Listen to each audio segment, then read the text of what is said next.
So the very first person that might have an interface with tech would be your manager or whoever does your assessing, and then your care worker who turns up and finds that in the kitchen cupboard there's 300 spare doses of something that's probably quite possibly out of date. I've taken a GP to someone's house once with a black sack to collect all the excess delivery of medication. So the care worker themselves, I mean, I wondered, Catherine, do you see that? Do you see how much medication is being prescribed arriving in a house and what it feels like for people to deliver it? I'm not quite sure how much the GPs know about what we get up to.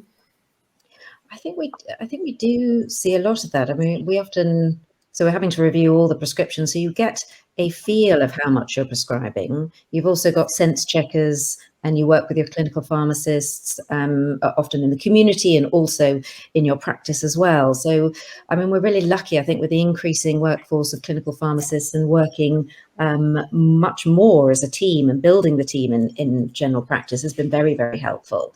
And also trusting your team that you play tag with as well, to know that they're able to come to you and go, have you looked, they're over X percentage potentially, and we need to review some of these things. So I think that's very important. I think the other part is when you go on home visits, you often see, I've seen lots of things in my, years of bags of things. You see things when people die and they've got unused medication, or just things that they put in odd places that they take on weird and wonderful stories. There are lots of ways that people store medications and who help them with medications. And so it's really important to have an element of trust, but also to be there to help people when they need support, and be there as a listening ear when they ring you to say, I've got too much or too little of something specifically. Yeah.